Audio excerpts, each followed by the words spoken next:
Hello বন্ধুরা, welcome to my channel. তোমরা সবাই কেমন আছো? আশা করি তোমরা সবাই খুব ভালো আছো। এই দেখো আমি কত জামা কাপড় নিয়ে আমি বাথরুমে চলে এসেছি। তো যাই হোক, আজকের আবহাওয়াটা না সকাল থেকে ভীষণ ভালো আছে।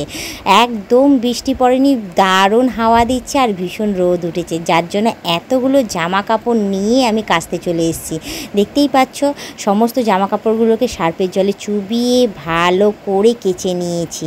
আর তার সাথে সাথে মশারি আছে আর চাদরও রয়েছে। তো সেটাই বা বাদ দেবো কেন? আবহাওয়াটা সত্যি এতটাই সুন্দর আর এতটাই রোদ উঠেছে, না কেচে আর পারলাম না, জানো তো।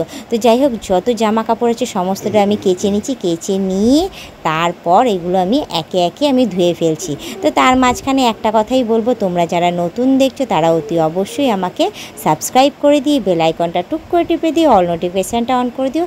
আর যারা এখনও পর্যন্ত মেম্বারশিপটা নাওনি তাড়াতাড়ি করে মেম্বারশিপটা নিয়ে নিও। পারলে তোমাদের বন্ধু বান্ধব যতজন আছে সবাইকে বলো মেম্বারশিপ নেওয়ার জন্য। নিলে ভালো কথা, নাহলে তোমরাই দেখতে থেকো, তোমরাই টিকে থেকো, এভাবেই আমাকে হেল্প করে যেও। আর এই দেখো, চাদরটা দেখতেই পাচ্ছ, সদ্য নতুন কিনেছিলাম। কিনে মাত্র চার পাঁচ দিন পেতেছি। পাতার পরেই না মনে হলো যেন একবার সার্ফের জলে কেচে নিই, তারপর না হয় পাতবো। কী বলো, তখন একটু নরম হয়ে যাবে চাদরটা। গরমের মধ্যে সত্যি কথা বলতে কি, নরম চাদর পেতে ওর ওপর ঘুমাতে সত্যিই ভীষণ ভালো লাগে। তো যাই হোক, আর এদিকে নতুন চাদরটা ধুয়ে ফেলেছি। আর এদিকে দেখো আমার মশারিটার কালারটা কি সুন্দর না? তো তোমরা কমেন্টে জানিও মশারি কালারটা কেমন লাগছে না লাগছে। তো ভেবেছিলাম যে এমনিই তুলে ফেলবো। তো যাই হোক, মশারিটার একে একে আমি পুরোটা গুছিয়ে নিয়ে তারপর ভালো করে ধুয়ে নেব। কারণ মশারিটা না সচরাচর কাচা হয় না, মাসে একবারই কাচি।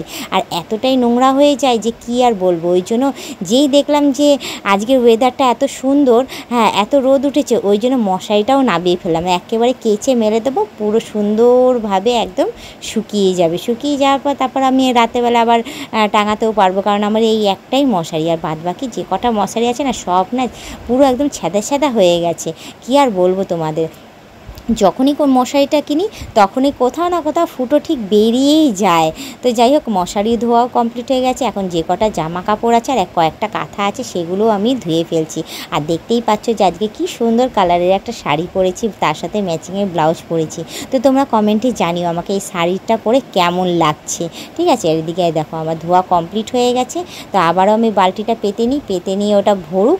আর এদিকে দেখো মাম্মামের কিছু জামা কাপড় ছিল, ওইগুলো কাচবো না, ওইগুলো ধুয়েই তুলে দেবো। কারণ ওইগুলো না সদ্য সকালেই পড়েছিল, পরে তারপরে আবার কি করেছে, এদিক ওদিক করেছি, ঘেমেছে তো, খেলাধুলা করেছে, যার জন্য ওটা একটুখানি হয়ে গেছে। যার জন্য একটু প্লেন জলে ধুয়ে একে একে নিগড়ে আমি কী করছি বালতির মধ্যে রেখে দিচ্ছি। ওইগুলো গিয়ে ছাদে মেলে দেবো। সারাদিনে আজকে আমার জামা কাপড় সুন্দরভাবে শুকিয়ে যাবে।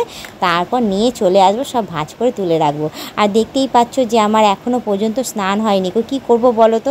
আজকে না ওয়েদারটা সুন্দর দেখে না আমি কী করেছি, আগে ভাবলাম যে আগে কাপড় সব কেচে নিয়ে তারপর একেবারে স্নান টান করে যা করার করব। ওই জন্য আগে সকাল থেকে কাচার মধ্যেই ঢুকেছি। এক ক্ষেপে সকালে একবার কেচে মেলেছি, ওইগুলো শুকিয়ে গেছে। আরেক ক্ষেপে কী করেছি, কেচে তারপর গিয়ে এগুলো এখন একে একে সমস্তটা নিয়ে বাইরে গিয়ে আমি ওইগুলো রেখে দিই। তারপর চলে যাব ছাদে ওইগুলো মেলতে। তো যাই হোক, দেখতেই পাচ্ছ আজকে ওয়েদারটা কি সুন্দর, একদম পুরো উঠানটা আমার শুকনো। আর আমি একটু উঠানটা পরিষ্কারও করেছি, না করলে না। আর এদিকে কাচতে গিয়ে না আমিও হাঁপিয়ে গেছি।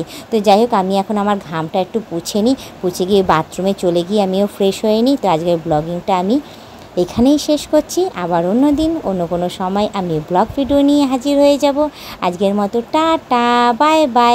সুস্থ থেকো, এভাবে আমাকে দেখতে থেকো, আমার পাশে থেকো, আর আমাকে প্রচুর পরিমাণে সাপোর্ট করে এগিয়ে নিয়ে যাও। আর কীরকম কী টাইপের ভিডিও দেখতে চাও অতি অবশ্যই কমেন্টে জানিও।